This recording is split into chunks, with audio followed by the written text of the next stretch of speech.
6,000 votes. The by-election was triggered by the resignation of Owen Paterson after he breached lobbying rules. He had a 2019 majority of almost 23,000. Clearly, the vote in North Shropshire is a very disappointing result, and I totally understand people's frustrations. I hear what the voters are saying in North Shropshire, and in all humility, I've got to accept that verdict. Well, members of the public in Oswestry have been giving their views on the defeat. I wouldn't say I was a Liberal Democrat. It's very difficult to choose who to vote for, but I'm very pleased Boris lost. But I think there's been so much bad publicity and a start of a groundswell of opinion because of the sleaze, parachuting in a candidate from Birmingham. A lot of different factors have come together. He doesn't even care that he's been caught out doing all the things he does, because he doesn't care. All he wanted to be, in my opinion, was Prime Minister. He never wanted to do the job. Police have confirmed the 4 young boys who died in a house fire in South London were home alone. The 2 sets of twins, aged 3 and 4, were treated at the scene before being taken to 2 hospitals, where they were later pronounced dead. A 27-year-old woman has been arrested on suspicion of child neglect. At 7 p.m. last night, we were called to reports of a fire in a residential property. Officers responded to the incident alongside colleagues from the London Fire Brigade and London Ambulance Service. As has been confirmed, 4 boys who were inside, 2 aged 3 and 2 aged 4, were brought out but sadly died. They were all related. There was nobody else inside the property at the time of the fire. A 27-year-old woman was arrested last night on suspicion of child neglect. She remains in police custody. The First Minister of Wales is urging everyone to meet outdoors and to take lateral flow tests before attending social gatherings. It follows the announcement that tougher measures will be introduced from December the 27th, following a surge in the Omicron variant. Nightclubs will close and there'll be a return to mandatory 2-metre social distancing in offices. Other measures include the reintroduction of one-way systems and barriers.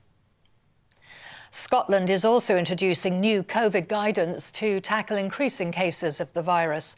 Businesses are now legally required to take measures to minimise transmission of the new variant.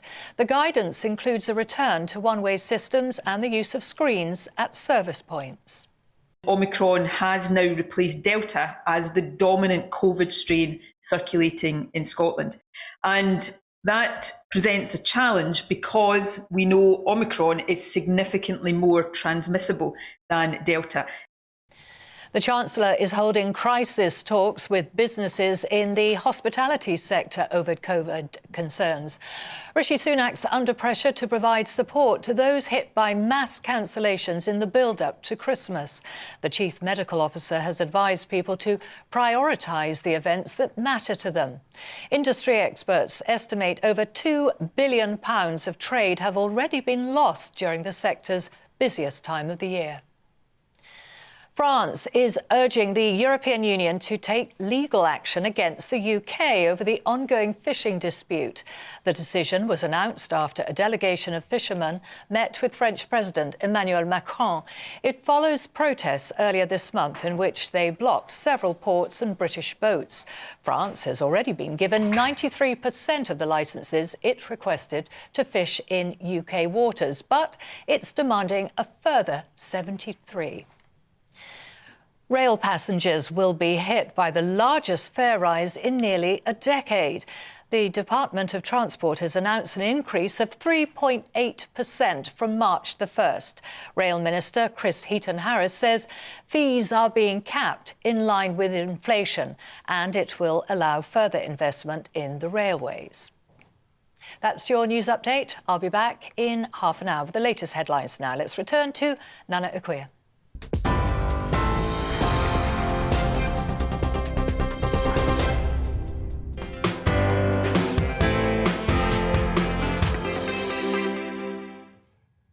So I'm confused. Chris Whitty made the suggestion that we should be sparing with our Christmas plans and prioritise events that really matter. Sensible advice from a highly qualified epidemiologist who has been plotting the progress of diseases for years. Boris Johnson said people should think carefully and clarified the comments, saying that the government does not want to make your choices about your social life. It's fair enough. That's what people have been calling for, being able to make their own decisions based on the information given. Seems pretty clear to me. Then a load of Tory MPs jumped on a bandwagon of outrage, calling this lockdown by stealth. Unelected Joy Morrissey, a ministerial aide to Dominic Raab, who I haven't actually heard of until today, then decided to send the tweet, which she later deleted. It was directed at Chris Whitty. It said, perhaps the unelected COVID public health spokesperson should defer to what our elected members of Parliament and the Prime Minister have decided. I know it's difficult, but that's how democracy works. This is not a public health socialist state. Steve Bryan, another one I hadn't really heard of, went further and said that Chris Whitty had effectively put the country and hospitality into effective lockdown. Steve Baker, the deputy chairman of the COVID recovery group, put his 2 pennies worth in, and Theresa Villas called for clarity about how people should plan for Christmas. Now, as a member of the public on matters relating to health, I asked myself, should I take advice from a bunch of MPs who may or may not have vested interests, or should I listen to the Chief Medical Officer, Chris Whitty, the most senior government advisor on matters relating to health? Let me see. Oh, that's tricky, isn't it? It's a tricky one. Seems odd that people have been complaining that we are in a police state and that we should make up our own minds, which is what many people demanded. The state shouldn't be telling us what to do, and that people should be free to make their own decisions, and that there should be no more lockdowns. So when the general public make their own minds to cancel attendance of events because they have used common sense and would like to be COVID-free for Christmas, what's the problem? Whilst I was infuriated with the lack of government support for small businesses and the self-employed during lockdown, this is totally different. Chris Whitty said, the expectation is that the Chief Medical Officer and medical advisors will talk as a doctor independently and give advice as long as they don't stray beyond. You see, the art of democracy and a capitalist state is that we, the public, are at liberty to vote with our feet. So when the public make responsible decisions based on the information given and exercise their free will, you cannot then refer to a communist form of state to support you when you don't like the outcome. Free will also means free market. What do you think?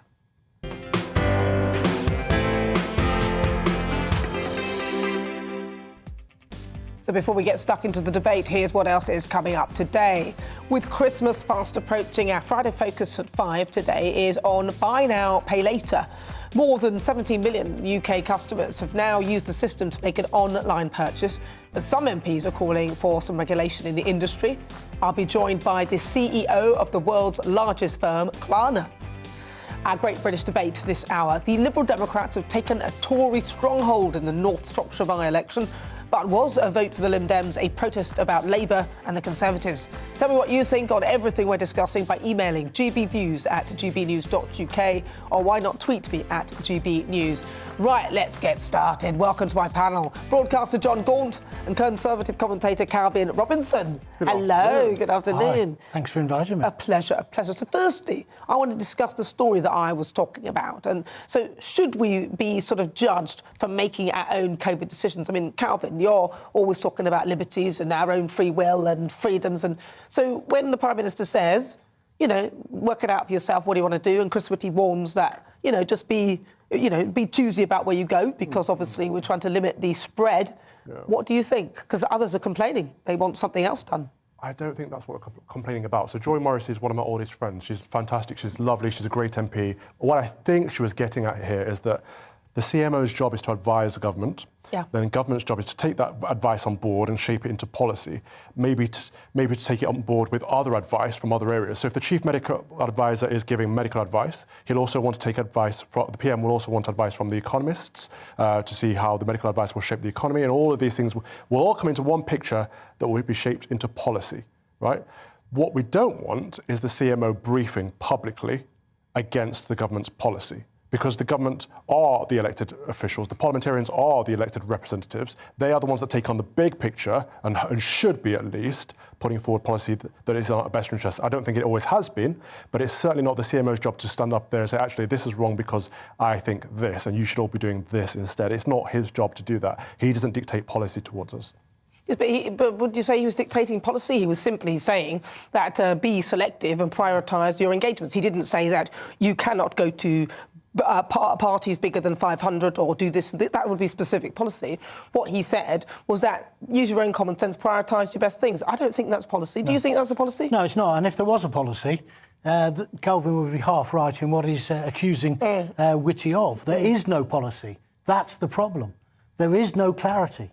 Now, when Boris spoke to the nation on... There have been so many addresses to the nation. Was it Sunday night? Monday night? I don't know. When he spoke, he was very effective, Kelvin, because did you see the queues with people now wanting a vaccination? So as much as we've asked people to do it before, these so-called refuseniks, I don't necessarily use that term, I would rather call them idiots for not taking up the vaccine that could save their lives. But there we are.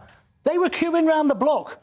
4 million or something people wanted the booster, you know, and it's gone brilliantly. It cannot be criticised. Now, Boris, shambolic as he is, and he was certainly shambolic in that speech, it worked.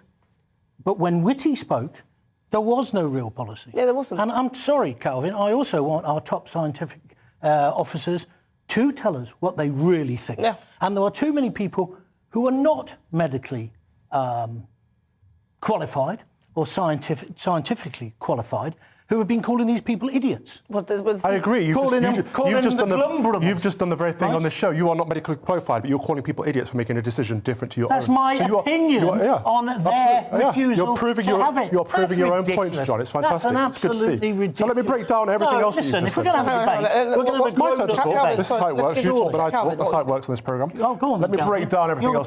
Let me just break down everything else. I'll do that. Hang on, John. You may bully everyone else that comes on this show, but you will not bully me, OK? I will have my turn to talk. Thank you very much. Yes, I've watched you. I've watched you every week. Can I stop you both? Sorry, can I stop you both? Carry on. I will do if you let me. John, that's very nice of you, but it's my show. Now, Calvin, what are you saying? Right, so everything he's just said is incorrect. Yes, there is a policy. The policy is that events of over 500 need to show vaccine certificates and or proof of lateral flow to get in. The policy is also that we have to wear masks in shops again. There are clear policies that have been put in place. I don't agree with those policies, but there are policies. We're also seeing coercion. John seems to be in favour of that because there are more vaccines being taken up. I think it's very, very bad for a government to coerce its population into taking a medical procedure. And you can't sit there and say it cannot be criticised. The vaccine absolutely can be criticised. Everything should be criticised. There is nothing in our society that is not open to debate. And to sit there and call people refuseniks or idiots for making a different medical decision to yourself, and then in the next breath say people without medical training should not be sitting there calling people idiots, shows your hypocrisy. It's quite scary. I don't think you need to be a medical expert to realise that the vaccination system has reduced transmission massively, has also reduced deaths massively, has reduced the effects massively. Or do you dispute that science? I'm just saying that as a member of the public, what I've observed. Are you telling me that's untrue, Calvin? Well, the point of it is that when we're taking medical advice, for me, personally, I'd rather take it from the chief medical officer as opposed to some MPs who may or may not have vested interests. I don't know what their interests are. But I don't think that listening to what Chris Whitty said, that he was actually making policy. So I don't understand why these MPs are coming up and saying that when all I see is Chris Whitty saying, use your own judgment, which is what people and a lot of these MPs have been calling for. So when they're given it, why are they complaining? I agree to some extent. I think we should see everything that the CMO puts forward. We should see everything that all of the medical advisors put forward to the government, and we should see the evidence behind the government's decisions. That would be fantastic and very sensible. I think why this is a little bit more sketchy is it seems like the CMO was contradicting the PM who took his advice on board and then came up with a different decision. That's where I think it's coming from. But isn't it what you said? So basically, you're saying that Boris took the CMO's advice and then did something slightly different. Isn't it Boris's job to take, as you said at the beginning, take the bits of information, then come up with a decision, which is exactly what he's done? Yeah. I'm not disagreeing with that. Do you think the vaccination programmes work? In what sense do you mean by work? Well, do you think it has reduced transmission, reduced the threat to us, and reduced deaths? Yeah. You do? Yeah. You do? Yeah. OK. So the chief medical... Do you think that was a gotcha moment or something, John? No, I don't need to do a gotcha moment with you. The problem... You're being so defensive. I am, because I've watched you every week come on here and bully people, and I'm not up for that. You don't need to be so John, you started the moment I walked into the green room, so let's not... Sorry. I did not, Calvin. I didn't speak to you in the green room. Yes, you did. That's an outright lie. John and Calvin, stop. Well, I'll tell you what's wrong with the vaccine programme, is that we've been promised... I need to have my say, though. Yeah, but let him just... We've been promised that 50 million jabs to freedom. We've been promised that enough people getting the vaccine leads to us getting our civil liberties restored, and that's not been the case. We reached 50 million jabs, our freedoms weren't restored, and we still have freedoms curtailed. But what we're seeing in British Gibraltar this week is that it's the most vaccinated place in the world, and they are still cancelling Christmas. They are still making restrictions on their lifestyles because everyone being vaccinated is not enough. Well, just think how bad it would have been if they hadn't been vaccinated. Yeah. That is what I look at. I think compare Gibraltar to Great Britain. It's a completely... Have you been to Gibraltar? It's a lovely place. The majority of the people who work in Gibraltar come from the Spanish mainland, come in every day. I've been there many, many times and worked there as well. But going back to your point, the vaccination system, I'm glad to say that you say it's worked, but this idea, because they said 50 million jabs to freedom, or whatever they've said, that can never be changed, that's set in stone. Things have changed. Variants, more infection. It's happened. No one had a crystal ball. No one had faced this before. Boris Johnson has made lots of mistakes, but to constantly bash him and constantly berate the system, which the majority of people, Kelvin, you're in the minority, let me tell you, the majority of people are backing this system, and for the evidence of that, well, how do you speak for the majority? I would say, I'm not speaking for them. You literally just said, I'm in the minority, you speak for the majority. You are in the minority. Back it up. How? Because the majority of people, many people, Kelvin, after Boris spoke, went and got the booster or went and got the first or the second jab. That's a fact. So let's also look at other facts. That's not open to interpretation. Let's look, of course it is. The majority of people in this country have had the vaccine. Yeah. You haven't had it, I presume, because... It's none of your business if I have or haven't. And it's it's absolutely none of your business, John, to sit on national television and talk about my personal medical history. Well, I would assume, I assume from that, then, you haven't had it. You can assume whatever you like, but it's none of your business either way. Well, I mean, to be fair... You are out of line and out of order. I will actually talk about what you said in the green room when you refused to have a lateral flow test or prove that you'd had one today. Is that what you want to do? Let's go down that route. OK, let's talk about that. Let's go down that route. Can I just remind you again that we'll go down the route that I say? Hang on. We'll go down the route that I say, and we're not going down that route, right? OK, so the point and what we're discussing are the Tory MPs, and we're looking at whether they are actually... Hang on. We're talking about Tory MPs and whether we believe that actually what Chris Whitty's done has overstepped the mark. And I personally don't think he has. I agree. I think that that's what he should be doing, and it's down to us. Is there an issue with what he's said? Because, I mean, Calvin is... I think Tory MPs... Hang on. That's all right. So we're addressing what we think the British public think of this situation. John seems to think he speaks on behalf of the majority. I don't, but I'm looking at the polls. And today we've seen in the polls in North Shropshire that the vast majority of people in a seat that has been Conservative since the 1830s have voted against the Conservative Party and against the Labour Party, who are both in favour of more restrictions and in keeping this pantomime, this theatre going. The Lib Dems are the only party, as far as I know, that are the only major party that are against vaccine passports and against restricting our freedoms, and they are the ones who got in. And like we saw in the clip, in the package just there, people aren't necessarily Lib Dem voters, but they're voting for the Lib Dems as opposed to the Conservatives and the Labour Party. So the numbers speak for themselves. If you want to talk about majority versus minority and what people think, let's look at the polls, let's look at what people are speaking with their votes. Let's not make it up and pretend that we speak on behalf of them. Let's get a quick response from you, John. Using your logic on that, Calvin, you said I couldn't speak for the people, I wasn't speaking for the people, but you're now basing it on a poll last night in a countryside constituency. You're saying that the majority of those people voted Lib Dem because of the restrictions, because of the vaccination. Absolute hogwash. You can't prove that. Even in the Vox Pop, there wasn't a vast amount of people saying that was the reason. It was a vote against... It was a plague on both your houses. That's why Labour did so abysmally, and that's why the Tories... Well, listen, we'll be talking about... It was not to do with vaccination and your resistance. We'll be talking about that. We'll be talking about that actually further on in the show. We'll have a real good discussion about that now, still to come after the break. It's time for the Great British Debate. I know, that really wasn't it. It is coming.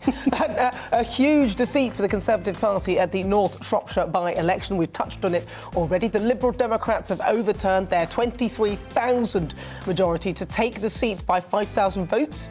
So I'm asking, was the election result a protest vote against the Conservative and Labour? Email gbviews@gbnews.uk. Tell me what you think, or why not send a tweet at GBNews. There's a poll up right now asking that question, so cast your vote now. First, it's the weather. It's time to remind ourselves there's always another winter. Canary Islands sponsors the weather.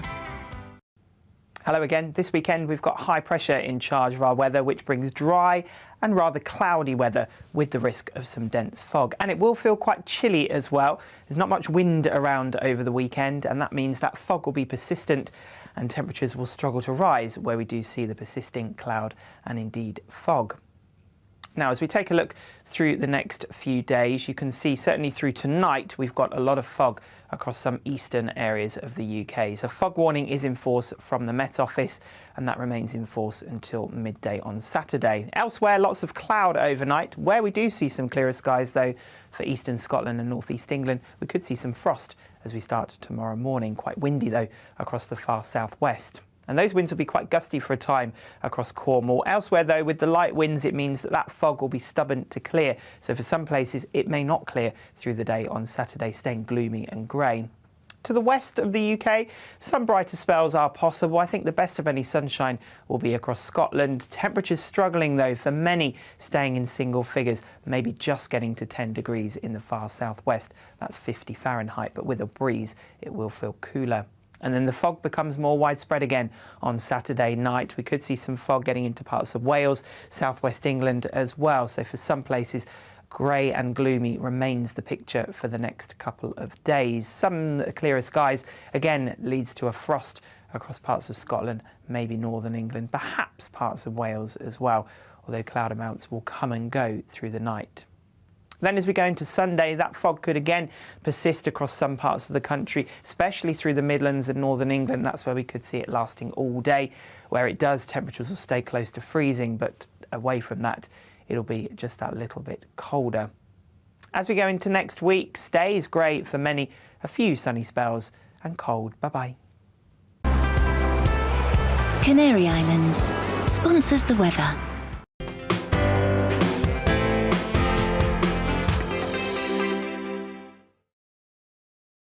You're watching GB News live across the UK and the world on our digital stream. GB News is Britain's news channel. We are the UK's home of discussion and debate from all perspectives. We are here for you. Don't forget to join our YouTube community by clicking on that subscribe button.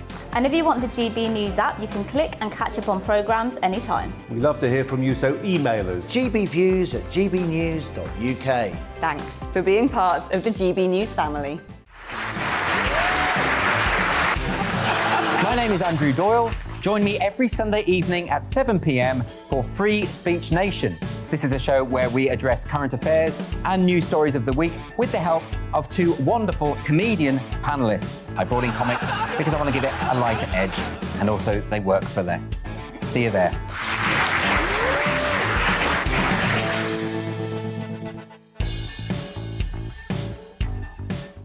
Join my show Farage, 7 p.m. till 8 p.m. Monday through Thursday, and there you will get opinion, analysis, debate, and I'll cover stories that nobody else dares to touch. And then for the last 15 minutes, talking pints. We're over a drink. We have a civilised conversation with someone. We very often disagree, but we do it in a grown-up way. Come and join me on Farage.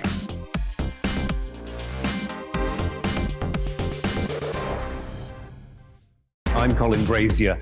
I've reported from more than 70 countries around the world, covered wars from Afghanistan to Iraq, from Lebanon to the Balkans. I'm trying to bring that experience, that feel for events, to the studio. And something else. I'm ready to give an opinion. Today's stories with a spark. Brazier from 8 p.m. weekdays on GB News. Join us for the Political Correction. We're here every Sunday to correct politics and put you, the people, back in charge. We talk about all areas of the United Kingdom, including Northern Ireland. Our debate goes way beyond the Westminster Village. It's about the real country. It's about your opinion. So please, we want you to tell us what you think. This is The Political Correction. Every Sunday morning from 10 a.m. here on GB News.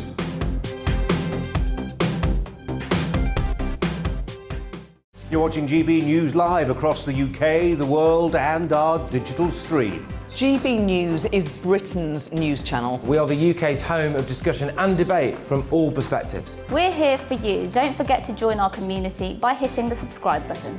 And download the GB News app so you can click and catch up on programmes anytime. We love to hear from you. Email us at gbviews@gbnews.uk.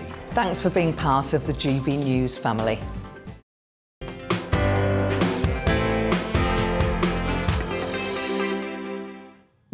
So good afternoon. It's time for the Great British Debate this hour. So if Boris Johnson's week couldn't get any worse, the Conservatives faced a huge defeat in a North Shropshire by-election. The Liberal Democrats overturned their 23,000 majority to take the seat by 5,000 votes. Helen Morgan will replace former Minister Owen Paterson, who resigned in the wake of the Tory sleaze scandal. So I'm asking, was the by-election result a protest vote against the other two parties? So the lesser of the other two evils, was it perhaps? I'm joined by the former Liberal Democrat MP, Norman Baker. Norman, good to see you. Now this is... Yes, happy days. Yeah, well, you seem very happy, actually. Are you overjoyed at this response and this wonderful result for the Liberal Democrats? Well, I'm very pleased for my party because clearly it's one of the biggest upsets in electoral history. The swing is enormous, 34%. I'm also pleased, actually, that the Prime Minister's got a bloody nose, because it's absolutely right, he has that. He's treated, in my view, the country with contempt. He's treated his own party with contempt, and it's about time the electors made that very clear. And I think that this is not just a normal by-election. Let's remember this is a Brexit voting seat, and the Lib Dems were the most pro-Remain party. It's one of the safest Tory seats for 200 years. And it's gone Lib Dem, changing from a 23,000 Tory majority to a 6,000 Lib Dem one. You know, this is earthquake territory. Territory, but I mean, a lot of people don't know the name of who was it that won. She won, but I mean, isn't this almost like anyone but the Tories and the Labour Party? This is what this feels like to me. No. Well, not quite. I mean, obviously, the main purpose of the vote, I think, was a protest vote. Let's be clear about that. But people wouldn't vote for the Lib Dems if they weren't happy with the Lib Dems. I mean, they think they feel comfortable with us, which is why they voted for us. And had we not stood in that by-election, I don't think anyone else would have won. What we see in these seats in the blue wall in the south is that Tory voters are prepared on occasion to vote Lib Dem if they don't want to vote Tory. They won't vote anybody else. And that's why we're well positioned. And that's why we can be the party that reaches the Heineken of politics. We can reach those parts of the Tory heartlands that Labour and others can't reach. And that's the difference between here and, say, Bexley, where Labour couldn't take that seat. Well, if you look at it, though, does it not look to you, because if I look at it, it looks to me like this is, OK, the Conservative Party just messed up on this one. But the Labour Party, this is definitely a vote against the Labour Party as well, really, isn't it? Because you'd think, because they came second the last time, but this time they've been ousted to third and very low down in there as well. Looking at it, do you think the Labour Party have any chance of actually becoming the governing party, or do you actually think the Liberal Democrats could be in with a shot? I don't think the Labour Party is in a position to command the majority of seats in the next election. And then the only way the Conservatives will be beaten in the next election, in my view, is for Labour to gather seats in the north and the Lib Dems to gather seats in the south. Look, I mean, I think this is a seat where, Labour was second last time, but historically the Lib Dems are normally second in this seat. And I think in this sort of seat, which is a rural seat in places like Shropshire, the Lib Dems are historically much better positioned to take the seat than Labour, and that's where the electorate were and what they recognise. I think much more serious for Labour than this particular result here, where I'm not surprised they were squeezed, was the fact that they failed to take Bexley and Sidcup. We didn't do very much there because we had no chance of winning over there, so we didn't put any effort in, frankly. And Labour did, and Labour only got a 13% swing. They should have done better than that. So, we're winning the seats like this one in Cheshire and Amersham where we're well positioned. Labour not winning the seats where they're well positioned. So I think that's a message for Keir Starmer from that. Yeah, interesting. Are the Liberal Democrats, do they go into the Scottish? Is there anything in Scotland for Liberal Democrats, very briefly? Just wondering. Well, there is a bit. I mean, we've got certain strong areas, but what we've got is a few areas where we're very, very strong, and a lot of areas where we're not very strong at all. So there's some work to be done up there, quite frankly. Yeah. But, we've got a few MPs up there. We'll keep a few MPs, but it's going to be more difficult to make ground up there. I think it's more complicated with the SNP in the mix up there. Interesting. Maybe that could be if they could get a stronghold in Scotland, that could be the way they could move forward. Listen, Norman, it's really good to talk to you again. That's Norman Baker. Thank you. He's the former Liberal Democrat MP for Lewis. Well, we'll hear more of your views in a few minutes' time, but first, let's have a quick look at what you're saying. I'm asking, was the by-election result a protest vote? Sonny says it was just a signal to Conservatives that if they don't change, then they will get punished. Bob says, yes, people are fed up with the Conservative MPs who are being arrogant and self-indulgent whilst RPM battles tirelessly to defeat COVID. Dave says, I guess COVID restrictions and vaccine passports aren't as popular as the media would have us believe.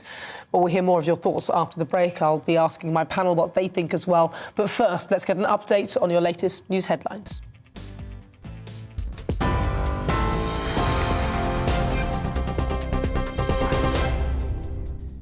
Hello, I'm Karen Roberts. Here are the latest headlines.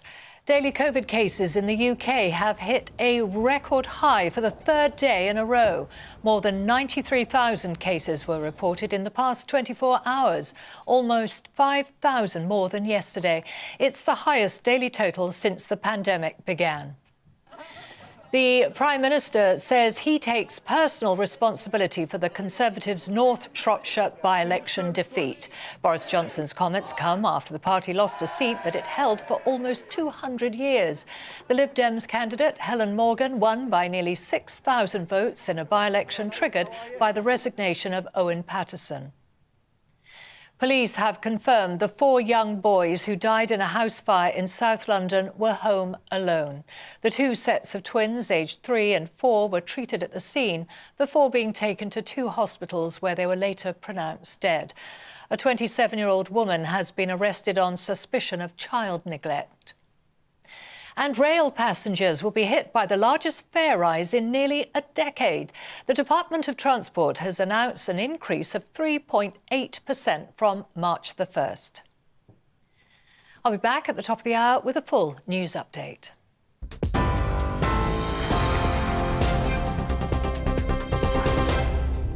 You're watching GB News live across the UK and the world on our digital stream. GB News is Britain's news channel. We are the UK's home of discussion and debate from all perspectives. We are here for you. Don't forget to join our YouTube community by clicking on that subscribe button.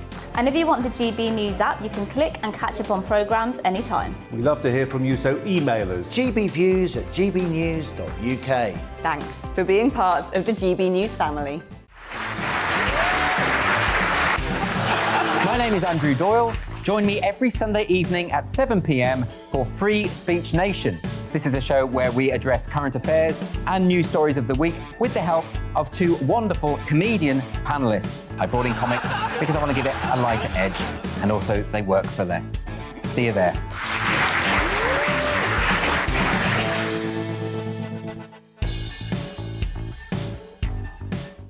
Join my show Farage, 7 p.m. till 8 p.m. Monday through Thursday, and there you will get opinion, analysis, debate, and I'll cover stories that nobody else dares to touch. And then for the last 15 minutes, talking pints. We're over a drink. We have a civilised conversation with someone. We very often disagree, but we do it in a grown-up way. Come and join me on Farage.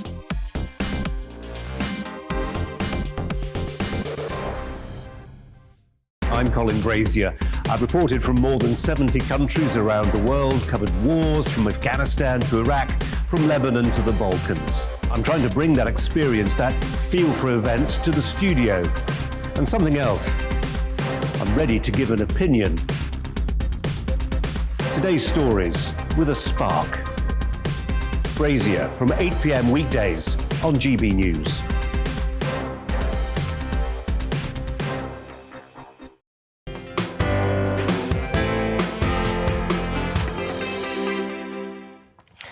So back to our Great British debate this hour. I'm asking, was the by-election result a protest vote against the two other parties? They overturned the Conservatives' 23,000 majority to win the North Shropshire by-election.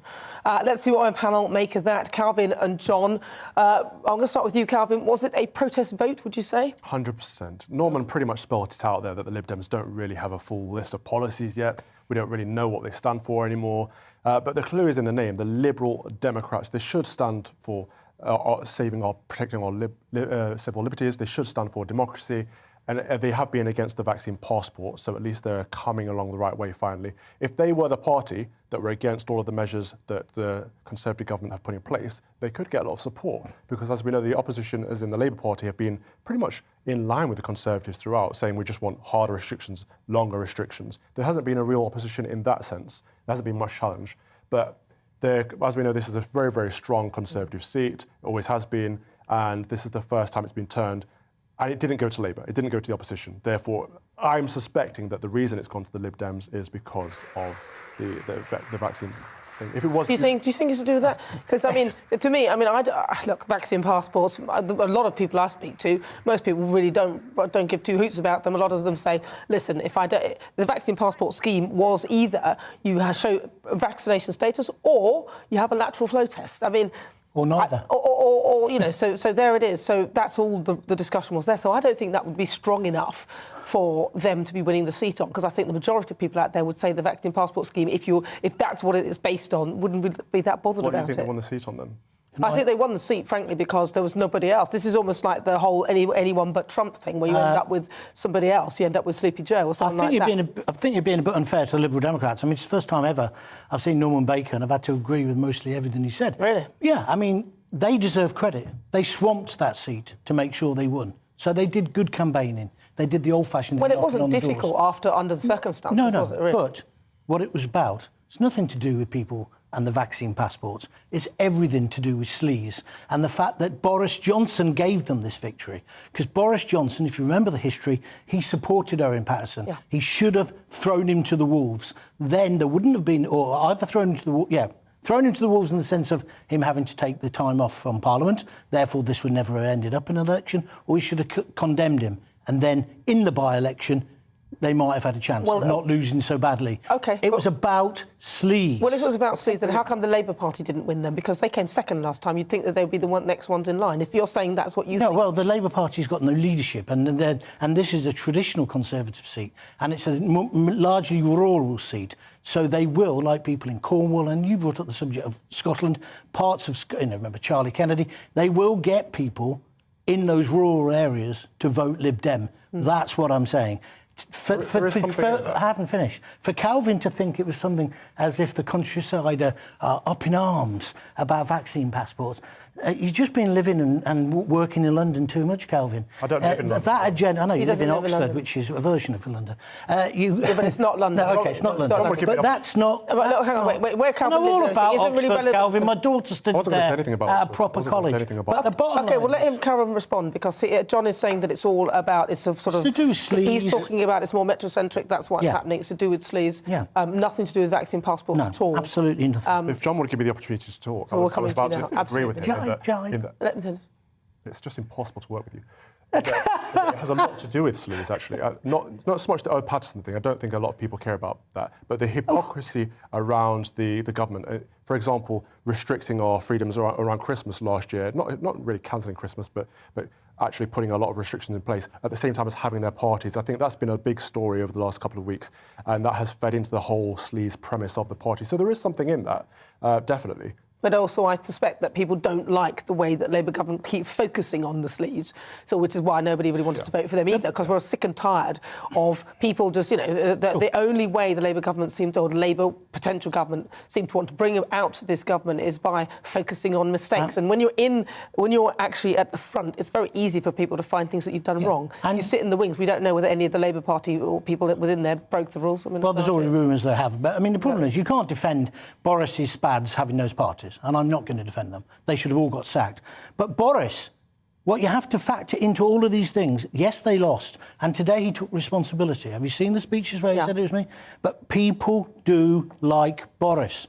Whether you like it or not, they like him. He is an election winner. I think he'll come back from this, personally. I don't think he'll go. Calvin, do you think this was just more of a warning, so just a warning shot, and that actually, whilst the sleaze has impacted a little bit on the by-election, people are using the by-election to do that. But when it comes to the big election, do you still think that the Conservatives have a good chance of winning, or what? Somewhat. It is a major warning shot, and they've hit the Tories where it hurts. So I think that the British public have been complaining about the Conservative government for a while now, and it's been falling on deaf ears. The only thing that they listen to is the polls, and this they will listen to. If there are people circling Boris Johnson that would rather take the leadership position from him, now would be their time to act. I think he could bounce back from this. Of all the people in politics, Boris is one who is capable of bouncing back, but it depends if the party get rid of him now or not. But they haven't got... Is there anybody in the party who's got the guts to stand up and take him on at the moment? Yeah. Potentially. Rishi was in California. There's Rishi, there's Liz Truss, there are a few Liz Truss isn't going to do it, though, is she? She's not a leader. Pretty has been getting criticised massively by her own party. Well, I can't see she can be a contender. Yeah, but that's again, the criticisms seem to be coming from an internal perspective, and actually Priti Patel and some of her policies are actually in line with a lot of the things that the British public actually want. If she's allowed to say them, yes, I agree. She's been totally bullied. I agree with that. For me personally, I think Priti Patel actually a lot of the things she's saying I agree with, and she's in line and in tune with the British people on many accounts. I think it's great. A lot of politicking going around and people who probably don't like the fact that she's holding the handrails and holding them very firmly and not taking any nonsense. Well, she has to first of all solved over, but Sajid Javid is another contender, of course. Do you think so? Yeah, I think so. But I don't think people will put... He's got a brain of 16 planets. He's a very clever little bloke. And so is Rishi Sunak, but Rishi hasn't really got the experience yet. But he could well be it. But I don't think it's going to come to that. I think Boris will lead them into the next election if he wants to. He will recover from this. It's a terrible... He's on the ropes. It's like Rocky. It's Rocky 3. Okay, when they do the slow-mo with the punches. He'll come back and he'll be running up those steps and he'll be beaten all in something. Because you've got to remember, Keir Starmer couldn't land a punch at Prime Minister's questions on Wednesday. Boris Johnson was on the ropes and Keir Starmer could do nothing. And that's the advantage. And also, if COVID... He gets on top of COVID, it's all over. Well, if we bring it back to the Liberal Democrats, though, first of all, I've sort of forgotten who is leading the Liberal Democrats. It's the other Who's their leader? Who's their leader, Calvin? Tim Davey anymore. No, Tim Davies did the... Tim Farron did the press conference today, because the actual leader, whose name I've forgotten as well, was in bed with COVID. You couldn't make this stuff up. Is it Ed Davey? Sir Ed Davey. You see, that's the problem, isn't it? We all had to scratch our heads and think who's actually leading them. And unfortunately, whilst they may think, we've won a by-election, I'm afraid that, for me, this is the lesser of the available evils. People don't want Keir Starmer because, unfortunately, he's got a charisma bypass. They don't want Boris because he's the very opposite and has too much charisma, but then it sort of has a bouncing effect. And then the Liberal Democrats sit in the middle. They need to hear two bits of policy and then they'll come up with something that's in between. And I think people aren't impressed. As well, what's that? This is a very, very Brexity area, North Shropshire. And they voted for the only party, the major anti-Brexit party. So it shows that we've moved beyond the conversation of Brexit into other issues. It would be nice if that happened. I'll tell you something else that's really interesting as well, and you've been calling... We'll be the judge of that. No, it is. Because Calvin's been calling for this, actually, on Twitter, about uniting the parties to the right. Whose names I can never remember because I get them mixed up. But I mean, people like Reform, Reclaim, Daubney and that lot. Daubney lost his deposit last night, I understand. Yeah. I like Martin, but the problem is they're not coming together. Whether you could get them to come together is another issue. I tried to do that about to form 10 years one ago. nice big one party. big party. In fact, the only way you could do that, let's face it, is if Farage led it, and he says he doesn't want to do it. Well, I don't know. But even then, would they get the votes? I'm not sure, because remember what happened last time. In the end, in that election, Nigel had to give those seats effectively back to the Tories. But that was a wise... to me, that's the job of what a leader would do. If you want to make sure that we have the right direction. He did the right thing. It was about the mission, not about winning seats. And that's actually quite an admirable thing to do, isn't it? Because a lot of them won't do that. Well, let's see what you've been saying at home on this. I'm asking, do you think the Lib Dems win was a protest vote against the two other main parties? And lots of you have been getting in touch with your views. Nikos says, of course it was. The Lib Dems are a protest party when the Tories and Labour both voted for further COVID restrictions, the Lib Dems voted against them.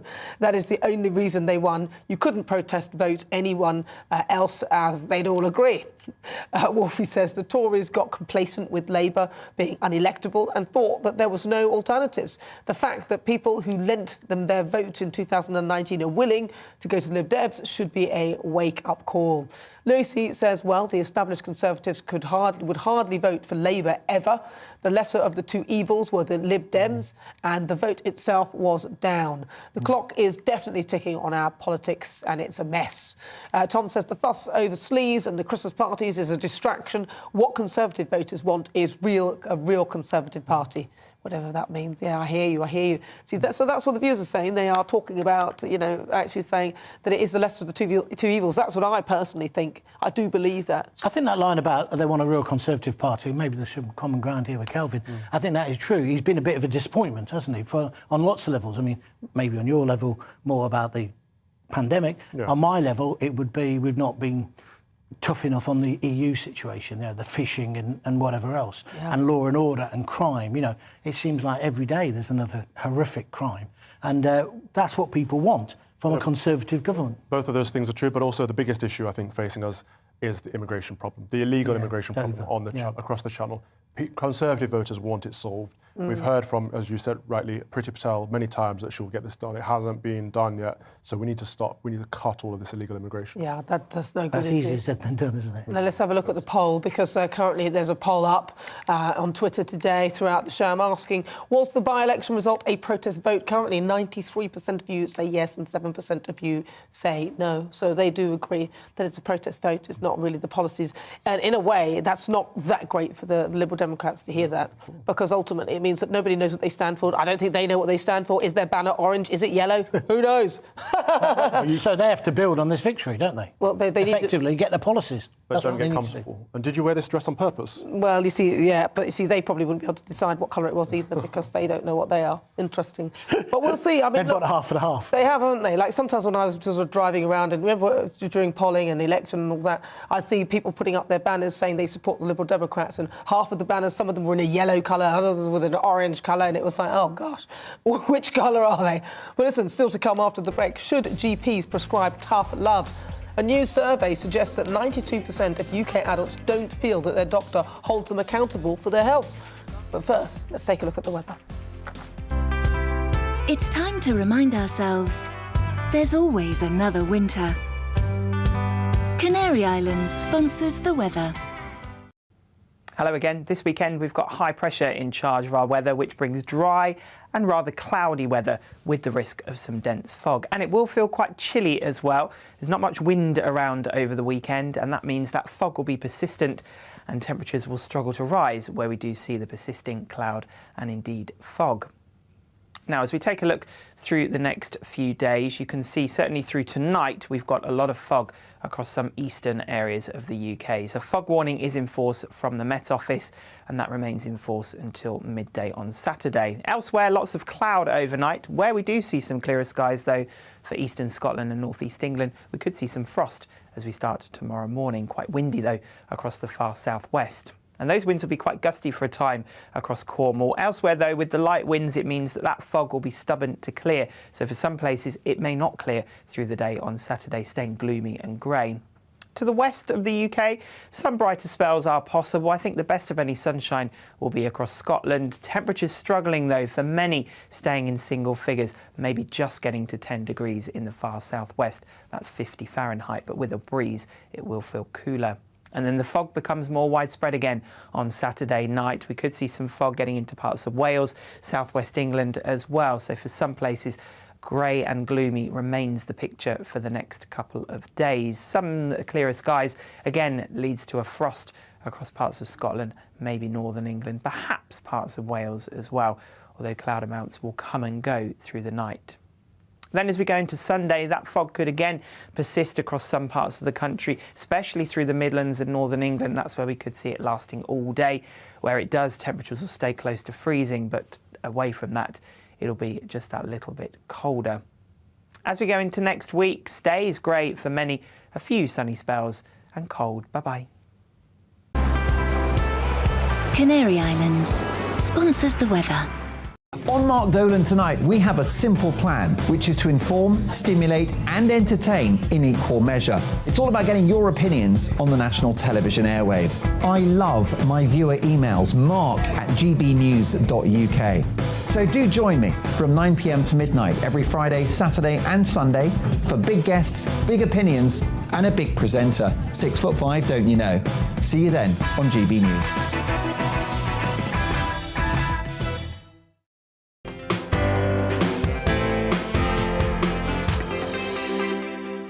You're watching GB News live across the UK and the world on our digital stream. GB News is Britain's news channel. We are the UK's home of discussion and debate from all perspectives. We are here for you. Don't forget to join our YouTube community by clicking on that subscribe button.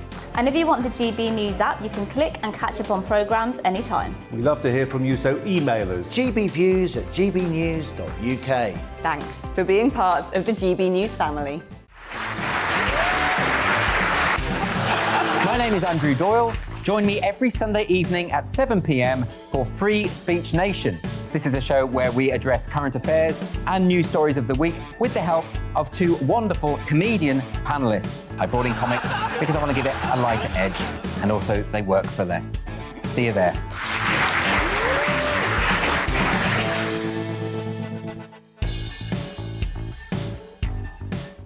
Join my show Farage, 7 p.m. till 8 p.m. Monday through Thursday, and there you will get opinion, analysis, debate, and I'll cover stories that nobody else dares to touch. And then for the last 15 minutes, talking pints. We're over a drink. We have a civilised conversation with someone. We very often disagree, but we do it in a grown-up way. Come and join me on Farage.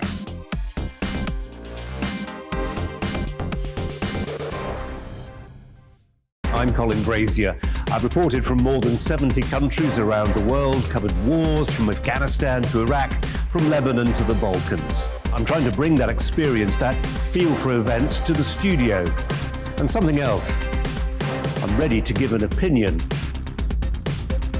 Today's stories with a spark. Brazier from 8 p.m. weekdays on GB News.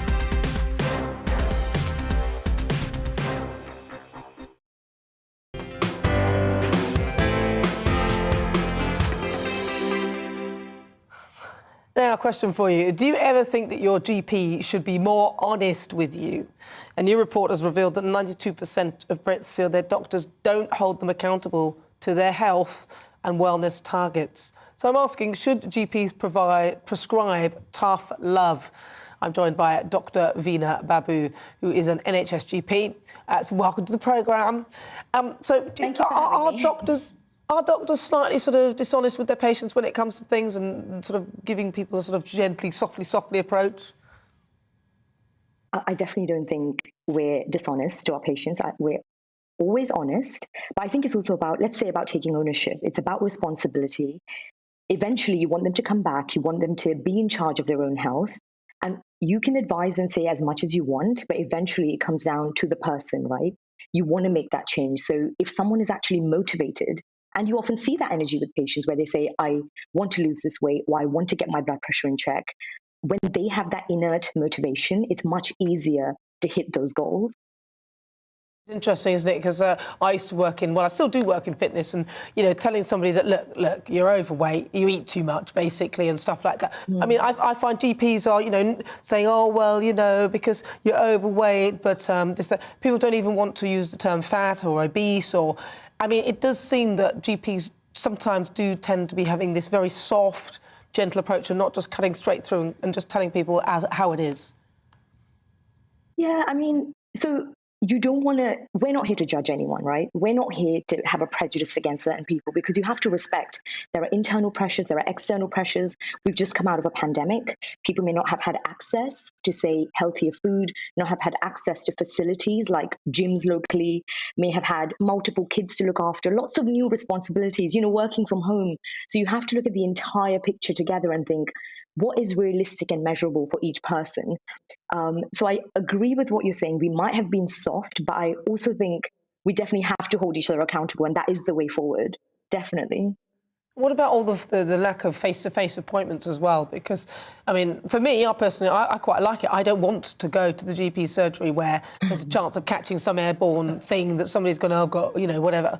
I'm quite happy to be in my house for them to, tell me what they think I should do. It saves a lot of time for me, so I'm glad with that. But do you think this lack of face-to-face stuff has contributed? It could have contributed, but I think it's also a transition period because they haven't completely disappeared. So in every clinic, we have slots to bring patients in, but we then speak to them, triage them, maybe see them on video and decide, actually, that needs to be seen face-to-face, that needs to be examined, so we want to bring you in. And the patient can then decide, actually, I don't want to come in, or can I come in next week? So I think it's almost become a lot more adjustable to everyone's day-to-day and their lifestyle. So say if someone's a young person, at university, they're traveling, they could just have their appointment on the phone and we could address whatever they needed. Whereas if someone is a lot more elderly and they benefit from coming in, we can offer them that option.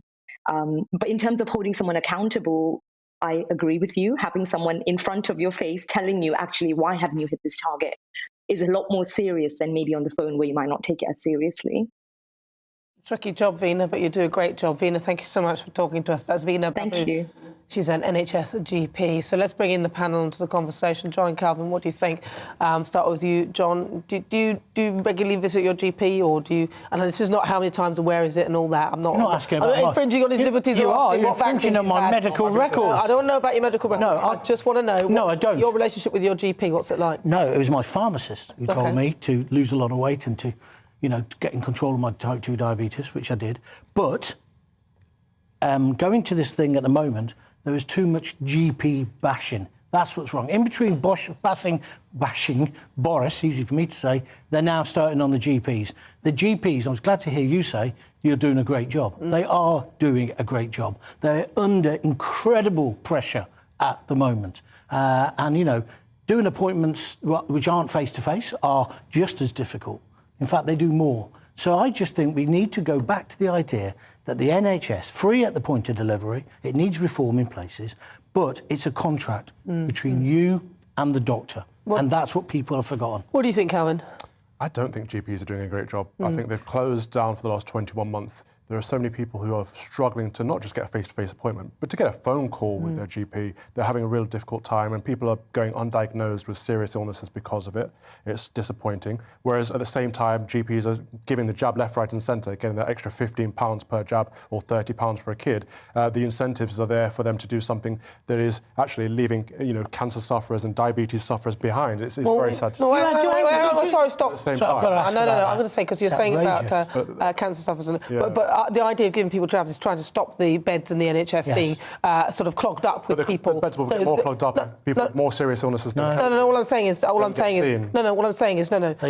me just finish. Sorry, what I'm trying to say is that the reason why they're doing this in terms of the beds and things is that if you get COVID, you end up being in there for a very long time. So the idea, if you have the jab, hopefully you won't need the hospitalisation. So actually having the jab is actually. It's just that there are other things that make people go to the hospital other than COVID. No, but of course, I agree with you, Calvin. Hang on, let him finish. But on the main topic, I do agree that GPs need to be more forefront. And the vast majority of these COVID fanatics, the people that are almost fascist in the way they tell me to wear a mask or tell me to get my LFTs or tell me to do this and that, they tend to be overweight. And what they're doing is they're projecting, they're pushing their insecurities onto people like me. I'm young, fit and healthy. Now, if I get COVID, that's my personal responsibility, whether I get the jab or not, whether I take tests or not, etc. I'm not at serious risk of serious illness or death. But what people are doing is, instead of looking after their own health, especially people that tend to be overweight, instead of looking after their own health, they're putting their health responsibilities onto me. I don't think that's fair. Yes, but Calvin, you're doing exactly what you say those COVID fanatics shouldn't do to you. And you're picking on fat people, and you're making out as if it's fat people. I'm not picking on them. They're more at risk of COVID from... They're more at risk if they get it. They're not more at risk of getting it. They're more at risk of serious illness and death. Yes, if they get it. Yeah. But the point is, why do you want to keep bashing doctors? I don't understand. But he's not bashing doctors. No, but he said I don't believe he was. They're working hard. What are they doing then? No. What are they doing? No, sorry, hold on. Sorry, hold on, John. I don't think he was bashing doctors. I think what he was saying was that he thinks that things could be improved. He said he didn't think they're doing a good job. And on many things, I think he's actually right. On quite a few things, I would agree with. But there's some things they are, and I had to be polite to that very nice lady as well. Right, you're watching me, Nana Akua, on GB News. More to come in the next hour.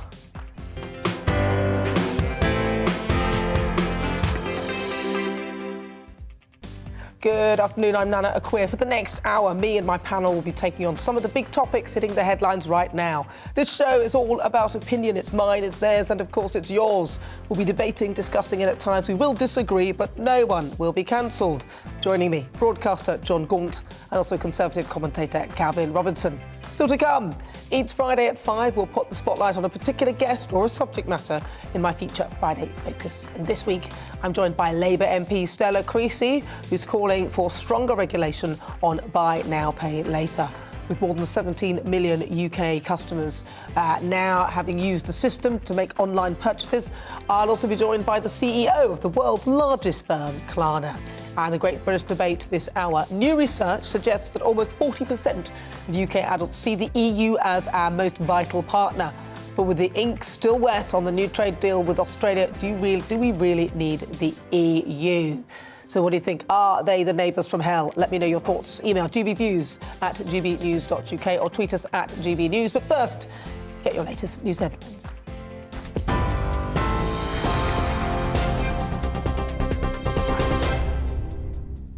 Hello, I'm Karen Roberts. This is your news at 5 o'clock. The Prime Minister says he takes personal responsibility for the Conservatives' North Shropshire by-election defeat.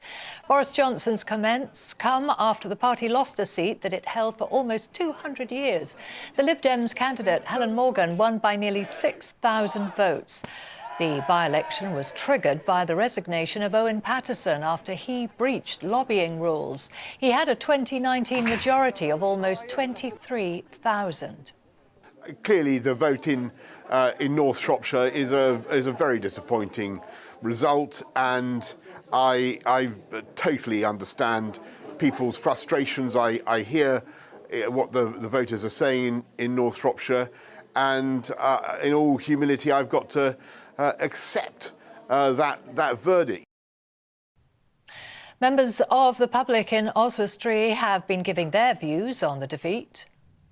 I wouldn't say I was a Liberal Democrat. It's very difficult to choose who to vote for, but I'm very pleased Boris lost. But I think there's been so much bad publicity and a start of a groundswell of opinion because of the sleaze, parachuting in a candidate from Birmingham. A lot of different factors have come together. He doesn't even care that he's been caught out doing all the things he does, because he doesn't care. All he wanted to be, in my opinion, was Prime Minister. He never wanted to do the job. Police have confirmed the 4 young boys who died in a house fire in South London were home alone. The 2 sets of twins, aged 3 and 4, were treated at the scene before being taken to 2 hospitals, where they were later pronounced dead.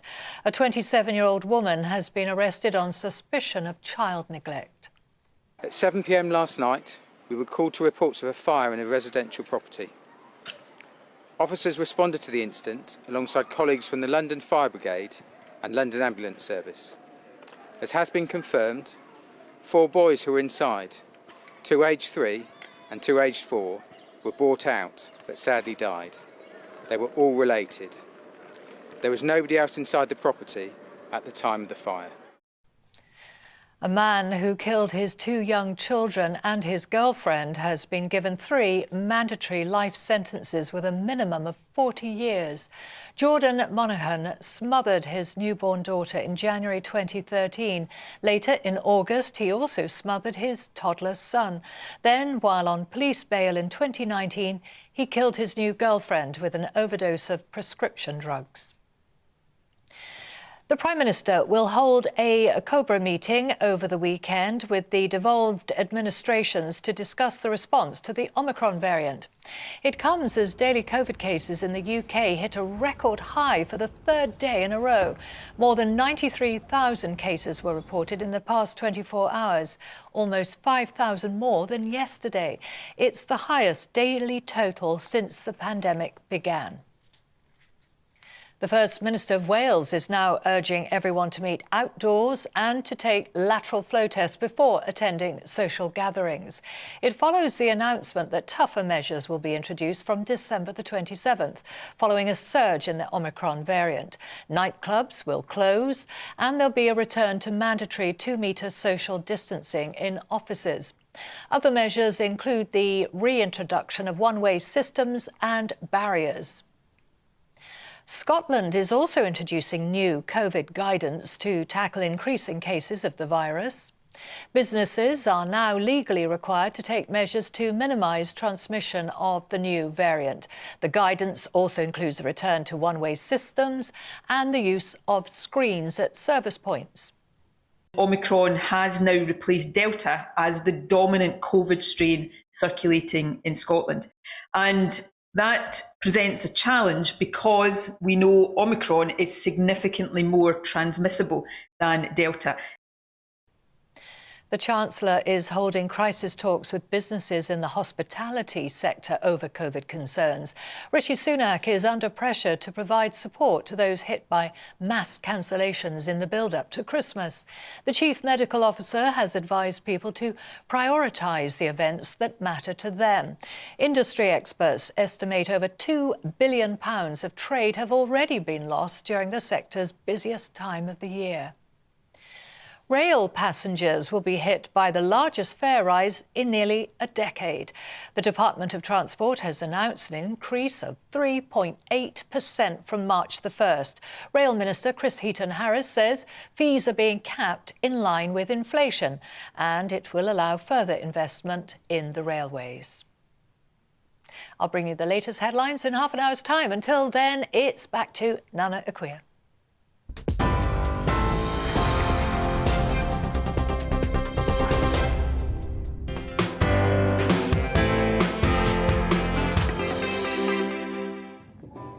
All right, so more than 17 million of us in the UK have used Buy Now, Pay Later. I know I have.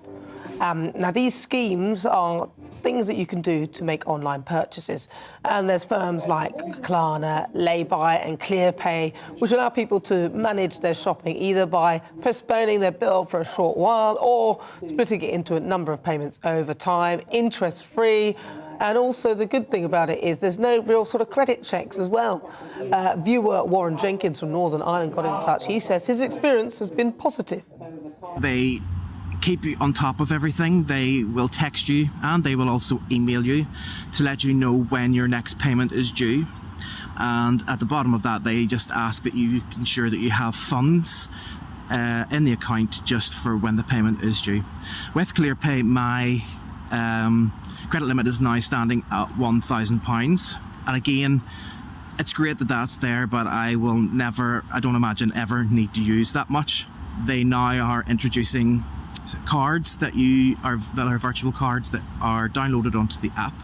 I have my ClearPay one, I have my Lay-Buy one, and Klarna are about to launch theirs, so I've just registered for that one.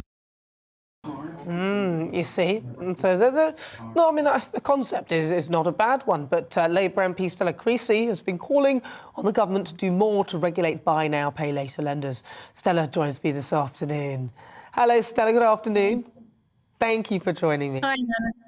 Now, I want to ask you about this because some people will look at this and say, well, it really helps people who may not have a high credit rating, but they may have the funds, because to have a good credit rating, you need to have lots of credit, you know what I mean? So what do you think? Well, any form of credit can be useful to some people. The problem with Buy Now, Pay Later is a bit like that old adage, if it looks too good to be true, it usually is. And what we're now seeing is an explosion of people getting into financial difficulty with them. These companies make their money not through the initial interest rate they might charge you for credit, and it is a form of credit, but from the retailers. Now, the retailers want you to use this form of credit because the research shows that people spend 30 to 40% more than they would have done if they'd used another form of credit. And 30% of people using this type of credit say they use it to buy things they otherwise couldn't afford. All of us know right now, inflation is going up, the cost of living is increasing. There's an awful lot of people in this country who have too much month at the end of their money. And it doesn't take a rocket scientist to work out that if somebody's coming along and offering you money and may therefore encourage you to spend more than you can actually afford, a lot of people are going to get into difficulty. But unlike any other form of credit in this country, because they've exploited a loophole that says that because they don't charge credit, so they don't charge interest, they don't have to follow the credit rules, they're not regulated. What does that mean in practice? It means that if you get into difficulty with them, you can't go to, say, the financial ombudsman and complain about them. It means that they do their own affordability checks. So they decide how much they can lend you rather than it being a fair decision that might be made based on all the other types of credit checks that people do. And it does affect your credit history. And actually, Nana, that is a good thing, because it means, as your previous caller did, he's going to lots and lots of these different companies, borrowing from them. They all don't know that each other is lending to him. So the decisions they're making about whether he can actually afford things aren't based on any reality. You know, for some sections of the community, more people are using buy now, pay later than credit cards this Christmas. And we know there's been a 70% explosion in people using them. So it's only right that we ask the same things of these companies that we do of other forms of credit, to make sure that we protect consumers and try and limit the numbers of people getting into debt with them without realising quite how dangerous that could be. Isn't this just a slightly more sort of modern version of some of those, you know, like the Bright House stores where you could buy something, then you put it on tick type thing? And I mean, this is just the sort of more modern day version of it. And as you said, it charges the retailer to, you know, so that's why there's no high interest rate for, you know, for the thing that you're buying. There are then, repayment fees, Nana. So there are costs to this, and it can affect your credit reference. And as I say, lots and lots of people are getting into difficulty with them because they are borrowing more than they can afford to do, and then finding that they've got repayments the next month they can't afford to make. And I know you've got somebody from Klarna coming up on your show. I would love you to ask them if they would be honest about the numbers of people who get into difficulty in that first month, not at the end of the purchase process, but in that first month. So the numbers of people who've basically overspent because what looked like £100 pair of trainers looks like it only costs £30 at the checkout point. You know, every major retailer now, you look at their websites, they're pushing this type of credit. And often it's very difficult to not use this type of credit because the way that these companies are selling online and they're pushing the retailers to sell their products means that it's the first option that comes up. I want consumers to have a fair fight when it comes to the credit choices that they make. It's good that you mentioned Bright House. Bright House got an awful lot of people into difficulty, and indeed that's why there was an intervention with them.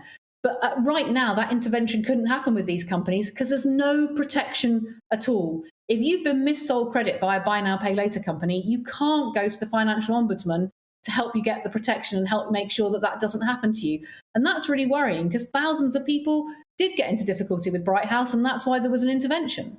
Well, I mean, I don't doubt that at all, and I just thought that this is kind of like a modern-day version of that. What's been the response then so far in the Commons to this?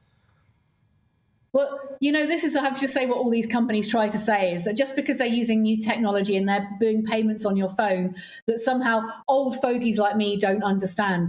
I understand when a deal is too good to be true, and I understand when thousands of my constituents are potentially being exploited by these companies and given money that they can't afford to spend and then getting into debt, so incurring late repayment fees. It's the same old deal. It's the same sort of behaviour that we saw with the payday lenders. These really are the new legal loan sharks in our financial system. And that's why the government did agree with us that they need to be regulated. My worry is that they agreed last January they need to be regulated, and the Financial Conduct Authority, big independent organisation, also agreed that they needed to be regulated. But that regulation isn't going to come in anytime soon. The government consultation on it has only just been launched. It won't close until after Christmas. We know last Christmas, 1 in every £4 that was spent using buy now, pay later. It's probably going to be a lot more this Christmas. That means a lot more people potentially getting into real debt difficulties with these companies without that protection in place. That's a real worry this Christmas. I hear you, Stella, but on the other side, there are a lot of people using those schemes very responsibly as well. Stella, thank you so much for coming onto the programme. That's Stella Creasy, MP for Labour, Walthamstow. Right, I'm also joined now by the CEO of Klarna, the biggest provider in the UK of buy now, pay later. The company has seen its customer base double to 15 million over the last year. Sebastian Siemianowski. Sorry, Sebastian, they wrote it phonetically for me and then I said, no, I can do it. Well, that went well. You're the CEO. Sebastian, how do you make sure that people are using this scheme responsibly? Because Stella has pointed out that it is totally unregulated. Well, first and foremost, we have actually been, for regulation in this space. We think some regulation would be handy, but what we are very keen on is the most important way to protect consumers is to keep the industry competitive. We have a retail banking industry that has made tons of money for decades, overdraft fees, high interest rates. I mean, I look at credit card and I see 56% interest rate being promoted.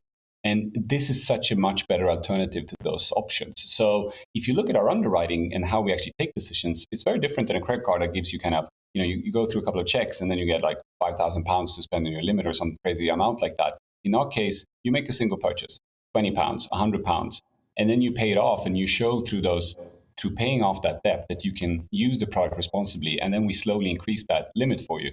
And that is just a much more efficient way of doing this, which actually also shows in our losses that are 30-40% below credit card industry standards. So in my opinion, I mean, my impression of Stella, and I have huge amounts of respect for her, is that she seems genuinely concerned and focused on the protection of consumers. But in this case, I'm worried that by not getting deeper into how the product actually works and compare it, that she's actually running the errands of the establishment and the big banks, protecting them versus competition that will actually improve consumer lives. Well, she did ask me to ask you, to be honest, about the number of people who get into trouble over the first month. So your figures, do you have statistics that show the number of people that get into trouble with the first month or who miss that first payment? Of course, and every such loss is also, financially speaking to us, a cost, right? So it not only is it a very sad outcome for the individual, but it's also a cost for us. And so obviously we do everything we can to try to take the right decisions and only allow people to use the product that are doing so responsibly. And as I said, the losses currently are below 1% of our total volume, which is considerably lower than credit card industry standard. Yeah, because some people might argue that the credit card industry seems too heavily regulated in the sense that it's very difficult these days to even get a credit card. And then people end up going to things like loan sharks. But Stella also said that you are sort of a glorified sort of loan shark in a way. What would you say to that?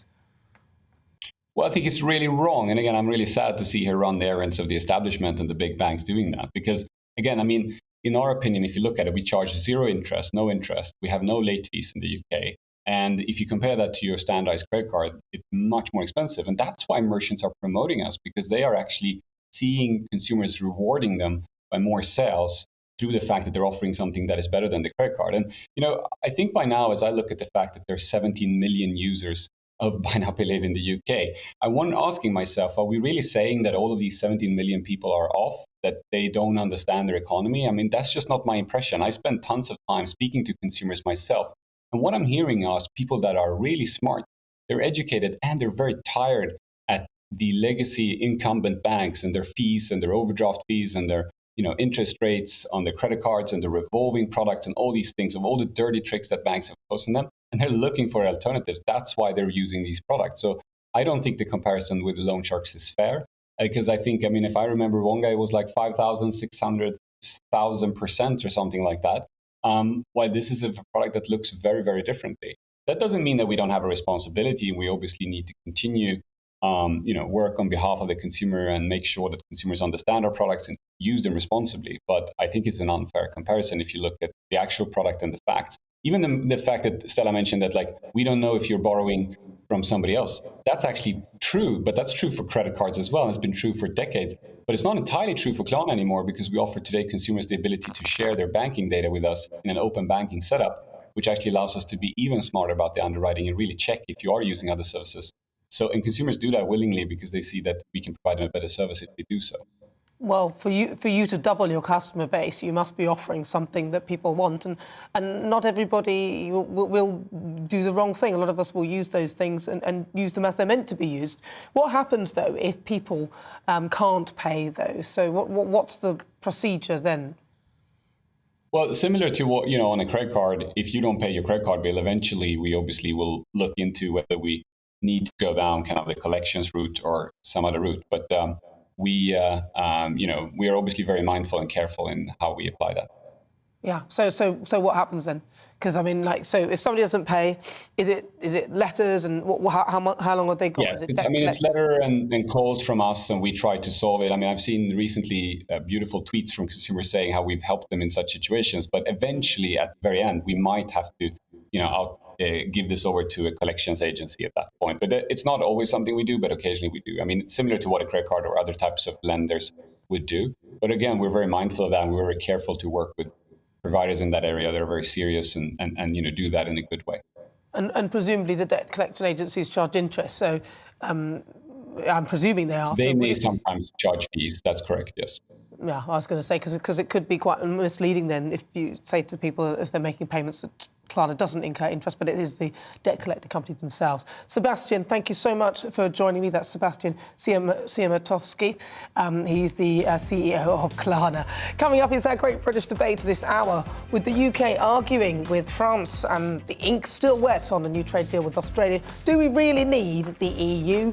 New research suggests that that almost 40% of UK adults see them as our most vital partner. But do you agree? Are they the neighbours from hell? First, it's the weather. It's time to remind ourselves there's always another winter. Canary Islands sponsors the weather. Hello again. This weekend we've got high pressure in charge of our weather, which brings dry and rather cloudy weather with the risk of some dense fog. And it will feel quite chilly as well. There's not much wind around over the weekend, and that means that fog will be persistent and temperatures will struggle to rise where we do see the persisting cloud and indeed fog. Now, as we take a look through the next few days, you can see certainly through tonight we've got a lot of fog across some eastern areas of the UK. So fog warning is in force from the Met Office, and that remains in force until midday on Saturday. Elsewhere, lots of cloud overnight. Where we do see some clearer skies, though, for eastern Scotland and northeast England, we could see some frost as we start tomorrow morning. Quite windy, though, across the far southwest. And those winds will be quite gusty for a time across Cornwall. Elsewhere, though, with the light winds, it means that fog will be stubborn to clear. So for some places, it may not clear through the day on Saturday, staying gloomy and grey. To the west of the UK, some brighter spells are possible. I think the best of any sunshine will be across Scotland. Temperatures struggling, though, for many staying in single figures, maybe just getting to 10 degrees in the far southwest. That's 50 Fahrenheit, but with a breeze, it will feel cooler. And then the fog becomes more widespread again on Saturday night. We could see some fog getting into parts of Wales, southwest England as well. So for some places, grey and gloomy remains the picture for the next couple of days. Some clearer skies, again, leads to a frost across parts of Scotland, maybe northern England, perhaps parts of Wales as well, although cloud amounts will come and go through the night. Then as we go into Sunday, that fog could again persist across some parts of the country, especially through the Midlands and northern England. That's where we could see it lasting all day. Where it does, temperatures will stay close to freezing, but away from that, it'll be just that little bit colder. As we go into next week, stays grey for many, a few sunny spells and cold. Bye-bye. Canary Islands sponsors the weather.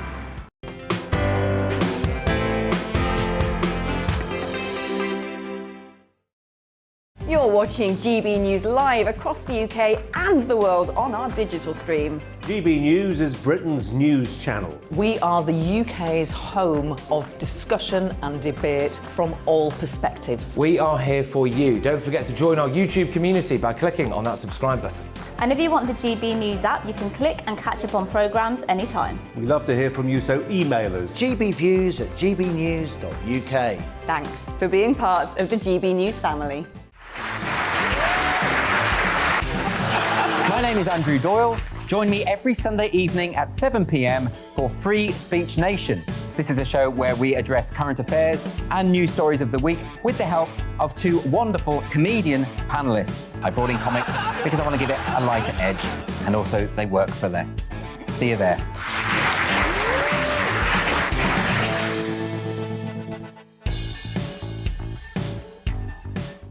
Join my show Farage, 7 p.m. till 8 p.m. Monday through Thursday. And there you will get opinion, analysis, debate, and I'll cover stories that nobody else dares to touch. And then for the last 15 minutes, talking pints. We're over a drink. We have a civilized conversation with someone. We very often disagree, but we do it in a grown-up way. Come and join me on Farage.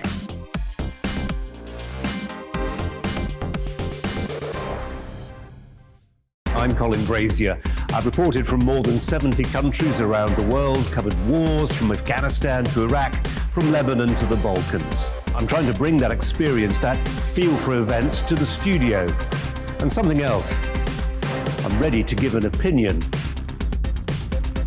Today's stories with a spark. Brazier from 8 p.m. weekdays on GB News. Join us for the Political Correction. We're here every Sunday to correct politics and put you, the people, back in charge. We talk about all areas of the United Kingdom, including Northern Ireland. Our debate goes way beyond the Westminster Village. It's about the real country. It's about your opinion. So please, we want you to tell us what you think. This is the Political Correction. Every Sunday morning from 10 a.m. here on GB News.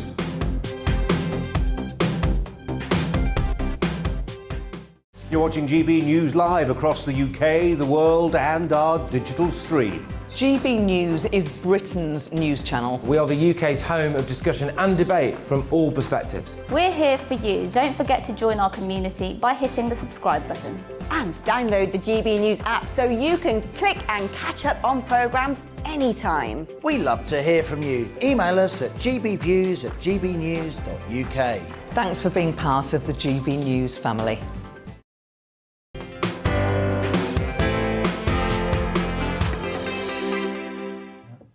It's time for the Great British Debate this hour. I'm asking whether the EU are the neighbours from hell.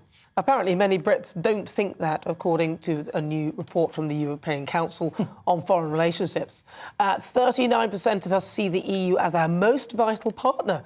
Well, I'm joined by former Brexit Party MEP Henrik Overgaard Nielsen.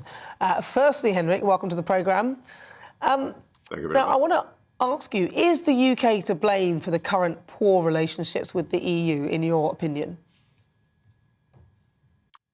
No, I don't think we are at all. I think the reason why we have such a poor relationship at the moment has to do with Emmanuel Macron saying that Britain has to pay for Brexit. It is not going to be easy. It's the same as Jean-Claude Juncker, head of the Commission, said to Theresa May to start with when she said, let's make a success out of Brexit. And Juncker very clearly said, no, we do not want Brexit to be a success. And the reason they don't want that is, of course, because there is a general majority amongst the people of the EU saying that actually what they want is a free trade arrangement. They do not want an ever closer political and economic union. Also, they don't want it to look attractive to leave it.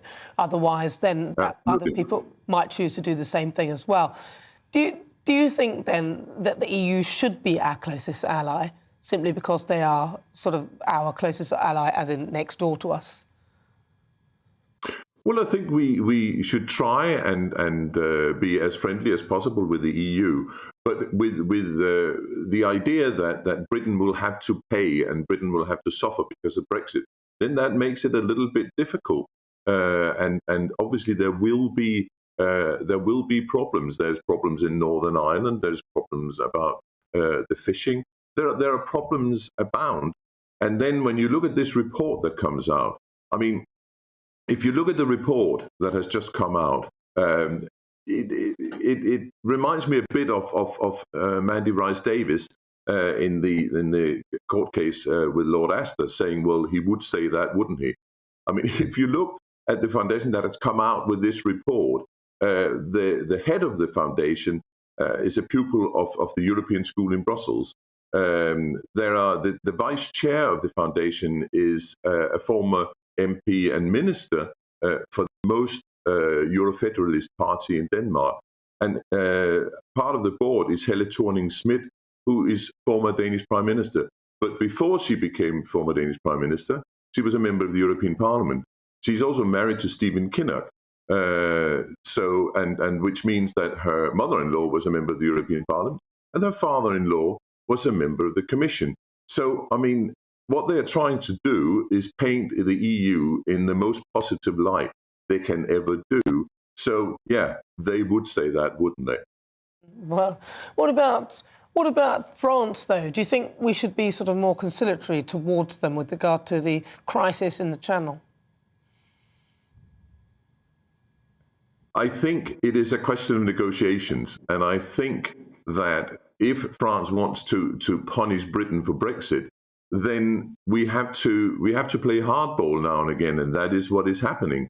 And obviously, Lord Frost is doing the negotiations, and I think what they have to do is actually stand firm and point out the problems that are there at the moment, and particularly in the problems with the Channel.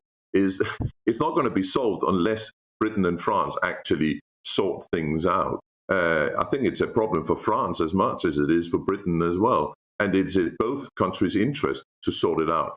But Macron then certainly saying that we're going to have a meeting about the problems in the Channel and then uninviting Priti Patel. I mean, this is kindergarten stuff, isn't it? I mean, they need to talk to each other and they need to sort this thing out. People are drowning in the Channel, and that's not reasonable from anybody's perspective. I'm going to very, very, very briefly, because I've got to move on to the next guest. I'm going to ask you, though, do you think that the EU is our best partner in regard to the threat from China? I think the EU has to play much more hardball with China. China's problem at the moment is that they are performing genocide against the Uyghurs in Xinjiang province. It is absolutely abhorrent what they are doing in China.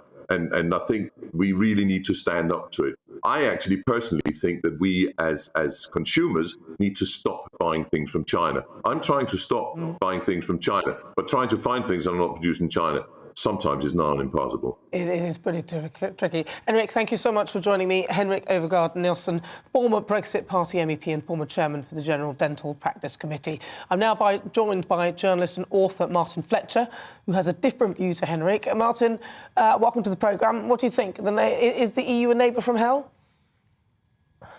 Not in the slightest. I mean, the EU member states have been our friends and allies, our trustworthy friends and allies for half a century. Boris Johnson won the referendum by demonising the European Union, by suggesting falsely that it was out to destroy our traditions and our way of life. And it suits him to continue demonising the EU now, because it fires up his base, and B, it gives him a pretext for all the disadvantages of Brexit that we're now experiencing. Well, I don't think that. I mean, I'm listening to what you say there, but I don't think that Boris demonised the EU. I mean, that's definitely your opinion on that one. I certainly don't think he did. But do you think it's possible? I think we're going to have to agree to differ on that. I mean, no, I was going to say, though, but do you think it's really possible for us to be really close allies because of Brexit? Because you've seen what's happened. You saw what happened with, say, the vaccine, where the EU were going to stop supplies from being sent to the UK. And then, I mean, it was all just a bit of a mess, even though they hadn't ordered anything and it was from a different company and all this sort of thing. I mean, do you think that it is possible for us to be close allies, given... First of all, I think we are by far the most responsible for the parlous state of relations at the moment. We sign a solemn deal with the European Union on Brexit withdrawal, and then we seek to renege on it. Our Prime Minister has described the European Union as a concentration camp. We have Gavin Williamson saying we're a much better country because of our vaccine programme.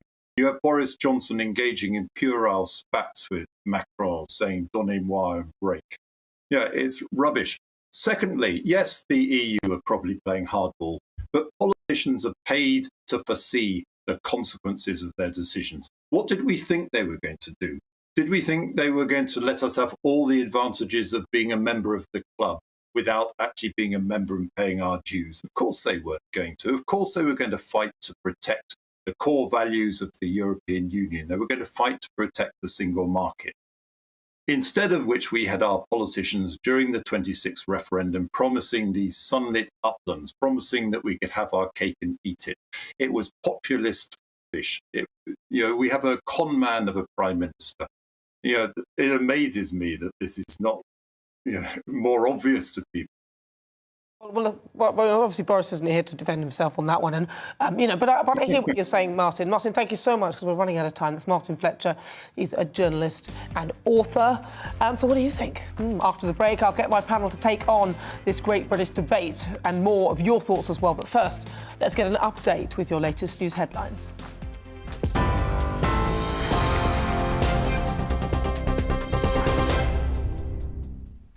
Hello, I'm Karen Roberts. Here are the latest headlines. The Prime Minister says he takes personal responsibility for the Conservatives' defeat in the North Shropshire by-election. Boris Johnson's comments come after the party lost a seat that it held for almost 200 years. The Lib Dems candidate, Helen Morgan, won by nearly 6,000 votes. The Prime Minister will hold a COBRA meeting this weekend to discuss the response to the Omicron variant. It comes as daily COVID cases in the UK hit a record high for the third day in a row.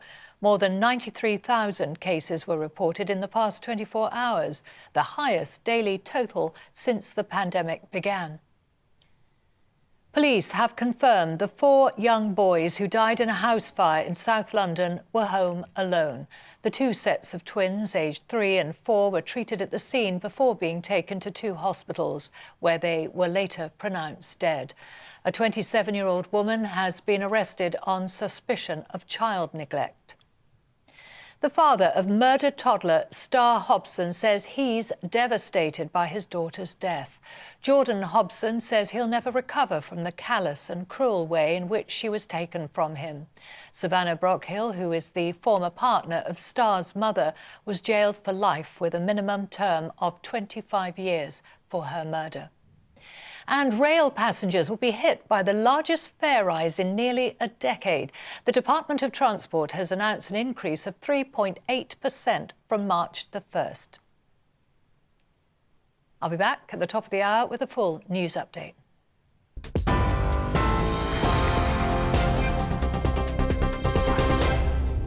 You're watching GB News live across the UK and the world on our digital stream. GB News is Britain's news channel. We are the UK's home of discussion and debate from all perspectives. We are here for you. Don't forget to join our YouTube community by clicking on that subscribe button. And if you want the GB News app, you can click and catch up on programmes anytime. We love to hear from you, so email us. gbviews@gbnews.uk. Thanks for being part of the GB News family. My name is Andrew Doyle. Join me every Sunday evening at 7 p.m. for Free Speech Nation. This is a show where we address current affairs and news stories of the week with the help of 2 wonderful comedian panellists. I brought in comics because I want to give it a lighter edge, and also they work for less. See you there.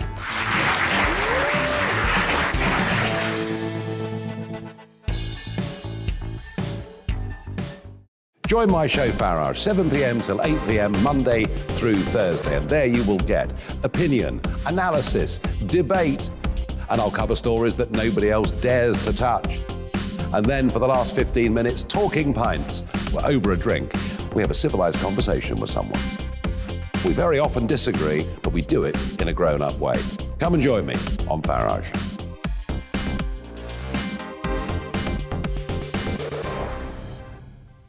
I'm Colin Brazier. I've reported from more than 70 countries around the world, covered wars from Afghanistan to Iraq, from Lebanon to the Balkans. I'm trying to bring that experience, that feel for events, to the studio. And something else, I'm ready to give an opinion. Today's stories with a spark.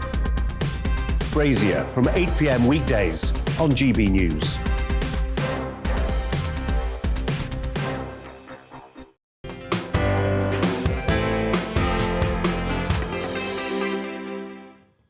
So today on the Great British Debate, I'm asking, is the EU a neighbour from hell, or do we really need them? It's after a new report by the European Council on Foreign Relations found that 39% of us see the EU as our most vital partner. But before we get your thoughts, let's speak to my panel, John and Calvin. So today we're talking about the EU. John, are they neighbours from hell? I think the institution of the EU is a neighbour from hell. Of course it is. It's held us under lock and key almost for all those years. But the individual countries, we need to do deals with them. Of course we do. That's where we need to get to. Just like the deals that Liz Truss is, and she's doing quite a good job on it, people like Australia and stuff, that's great. We want to be able to trade with everyone. That was the Brexit dream, wasn't it? But of course they're kicking up a fuss. Some of that is our fault. I thought the European ex-MEP was interesting. He seemed to say it was all France's fault. You know, the fishing dispute, whether you like it, and I'm a Brexiteer, whether you like it or not, it's partly our fault as well. And they're the biggest market. Do you think it's our fault? I don't think we need to get it solved. No. It was never solved properly by Boris. It all goes back to Theresa May, to be honest, because of that dreadful deal she tried to push through. But it isn't all France's fault. And also, we need to break bread with them because we want them to buy our fish. OK. Calvin? I think these institutions are dying. I think the EU is on its last legs without us other nations are deciding if they want to remain in the EU as well. The UN, NATO, the WHO, none of them are living up to what they were set up to achieve at the moment. The WHO has let us down over COVID, first of all saying that it wasn't spreadable between people. Remember their work with Ebola. And then they said that it wasn't a lab leak in China. So all throughout they've been helpless. Masks aren't helpful, masks are helpful, different conflicting advice. The UN and NATO haven't really been helpful in Afghanistan was the latest instance. So all of these organisations, they're just too big and they're not achieving what we wanted them to do. We have to work together with our neighbours. We have to work together with our allies for good. But is it actually working? Do you think that they're our most vital neighbour, though? Because we've, and when I say neighbour, I don't mean by proximity, but do you think they're our most vital? No, not necessarily, but they're easier to trade with because there isn't much distance between here and there. But it needs to be with the individual countries. And going on to NATO, I agree, NATO's a busted flush. But, we've got to remember there's China, and people just don't want to talk about it. I mean, you mentioned it at the end of that interview. We've got to get ready for what's happening in China. Well, I mean... We're only just beginning to accept that it came from the lab. Well, Enrique was saying that stop trying not to buy things from China. I'm trying myself as well. I think to myself, well, I'm not to be funny, but the other day I was looking on the lateral flow test and I was like, lateral flow, and I thought, made in China. Yeah, they're all made in China. And I'm like, hang on a minute. We got the virus and now you're profiteering in a way from this virus and we're all buying lateral flow tests from something made in China. So who have we got then if it kicks off with China? Who have we got, Galvin? You're so close to being on the money with this, Nana. I love it. It's interesting because if you look at what happened with the US funding the research in the lab in China, and also look at the fact that the US and Moderna made an agreement 2 weeks before we even knew about the pandemic for a vaccine for COVID. So if we start to follow the money, we start to unravel lots and lots of things that we need to know. Part of this, I'd agree with you, and that's partly why no one really wants to accept that it came from the lab in Wuhan, because everybody was playing with these. I think they're now accepting it. Well, they're now accepting eventually Wuhan, but they're not necessarily but it's not official. Willing to say, look, we were involved in this. Barack Obama was involved in this, for goodness sake. But we don't know that for sure, do we? I mean, we do that's know what you're that he was. supposing. No, well, we do know that he funded that laboratory when he was in his administration. What we need to do is, well, hopefully get a better American president. But who would you say our allies are, though? So if we're not, well, it's not America EU. should be, but it isn't at the moment. Well, with Sleepy Joe at the helm, Sleepy Joe. Not if anybody's Trump was friend, back, is he? he would be. Australia. Well, we should be able to ally with most countries against the threat of China, because when I go and visit my friends in Italy, they say the same things as you about the lateral flow tests are all made in China. Everything we buy, we want, and also we've got that MEP's right.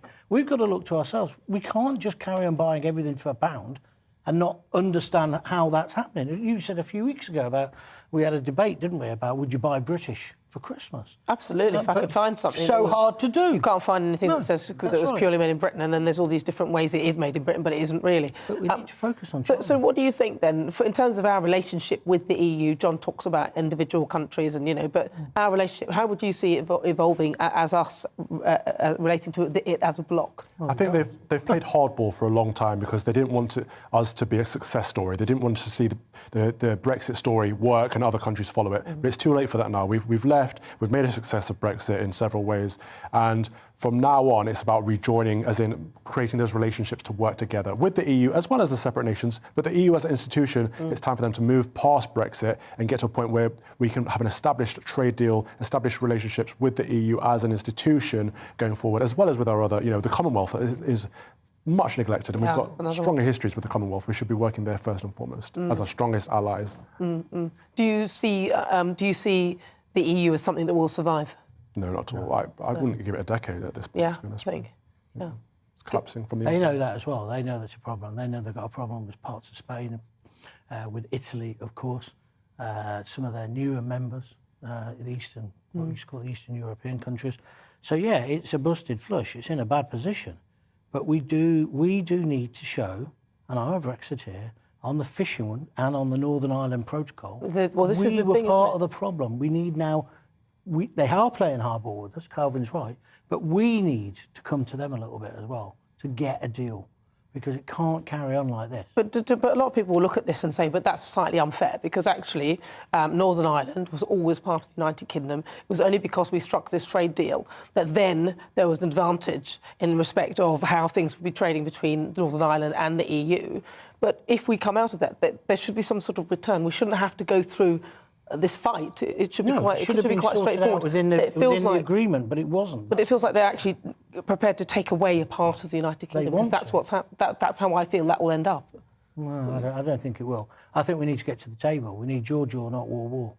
I think it's a shame what's happened in Northern Ireland. We've betrayed Northern Ireland. Yeah, we have. We need to go back on that and bring them back into the UK. But in general, we need to work on the United Kingdom. We know Scotland is edging out. Wales are now having conversations about independence. The Archbishop of Canterbury is on a joint commission to discover if that's something they want to explore. So we need to work on putting forward the strong case for unity. Do you think that Brexit has sparked all of this? So even the fact that is it not Barbados? Barbados. It is Barbados. We lost Barbados. So that I think they may have seen what we were doing, watched it, and thought, oh, well, the United Kingdom doesn't look so strong and so powerful. You've got to be a bit careful with Barbados. But the other side was that they themselves thought, well, actually, we want independence now as well. So do you think that we sparked something without meaning to, that even it's sort of like an internal combustion of our own country? What happened there was China gave Barbados 400 million to join the new Chinese empire. Absolutely. China's invested in Africa. They have, massively. Yes. They're now investing in the West Indies. It isn't, well, if you want to call it the West Indies, the Caribbean. It isn't just Barbados. You're right about Barbados. There was no referendum. It was the Barbados or the Bayesian Labour Party who decided that. There's a lot of people not happy in Barbados about what's going on, but China are just buying up swathes of land. They're doing the same in Trinidad and Tobago, and that's just the way they're operating. Aren't they sort of like the new empire, though? Because that's what we did. The United Kingdom did this. We colonised things, and we did it in that kind of way with trade.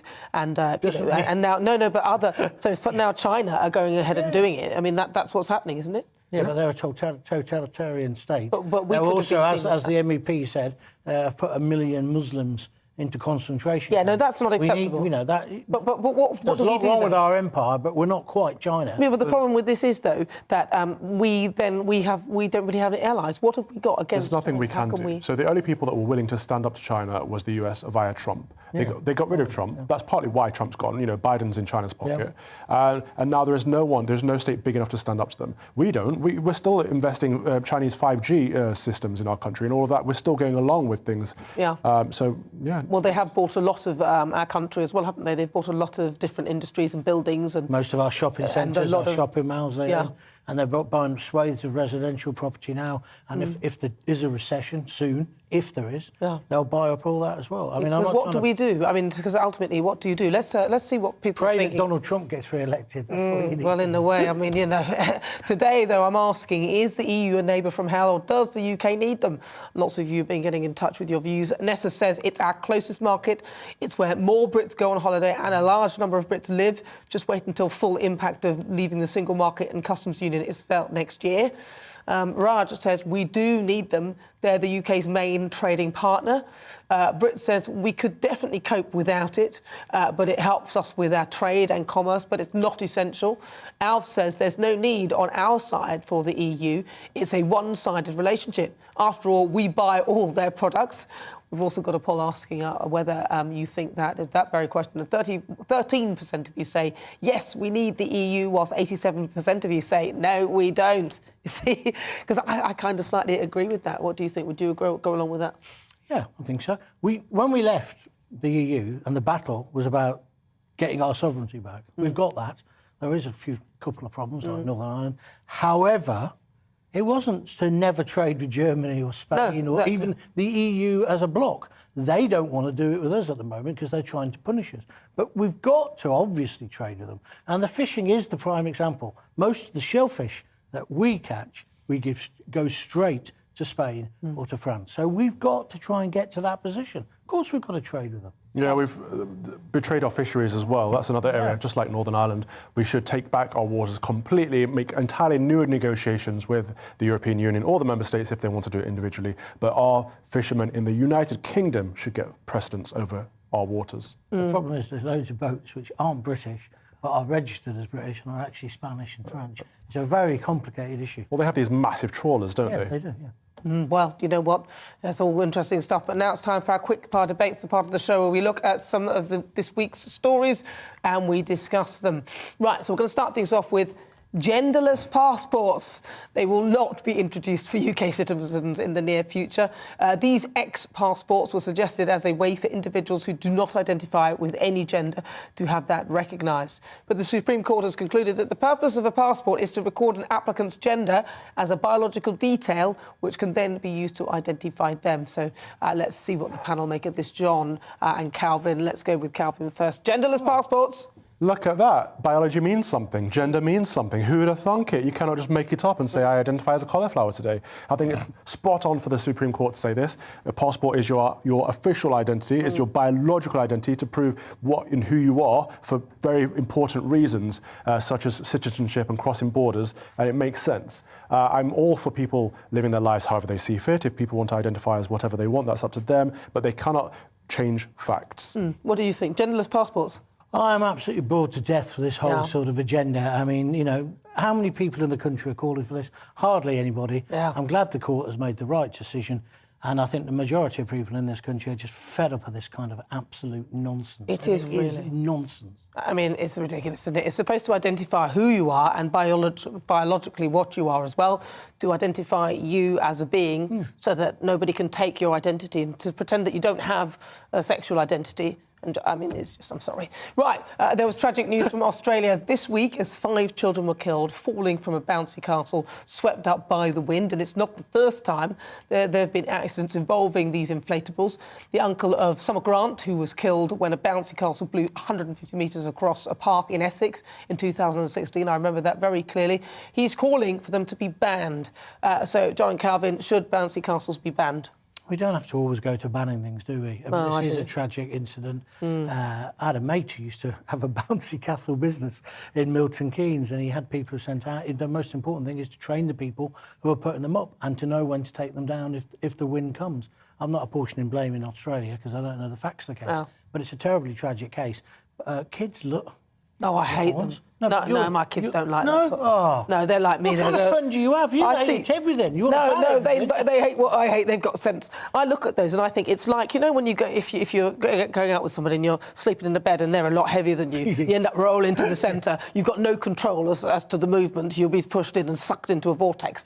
That's what they're like when other people are on them as well. I think they're horrendous. But what do you think, Christmas is going to be great fun at your house. I think we just need to have a modicum of common sense and a bit of personal responsibility. It's like every year there's something new we should ban. Conkers is always one, isn't it? They're a death trap, it's harmful to kids. Look, just have fun responsibly. And if adults are around, make sure that everything's safe and reasonable. But let's not ban things that ban everything. Don't let adults on them is another piece of advice I'd give you. No, when they've had a few drinks, they get on. That's why she's against it. No, she's obviously had a few Prosecco's, got on and fallen off and then he broke it. No, my heels will pierce the things and I'll do it on purpose. You have to take your shoes off. Whatever. And a man's made a very healthy profit from a 16th century globe brought at an antiques fair. He purchased the item for 150 quid and it's just sold for £116,000. Wow. So what's the biggest profit that you've made on something that you bought, Calvin? Biggest profit I've made? I don't know. I used to have the Twitter account at CR, so just 2 characters, CR for Calvin Robinson. I sold that for a nice hefty sum. Really? Oh my gosh, really? People buy that stuff? It's an American company called Conservative Review, and they monitor people who are on the right and make sure that they are actually on the right and not shills. Is it? Yeah, I think it's the same company as Blaze Media. Did they just call you up and say, can we have that Twitter handle?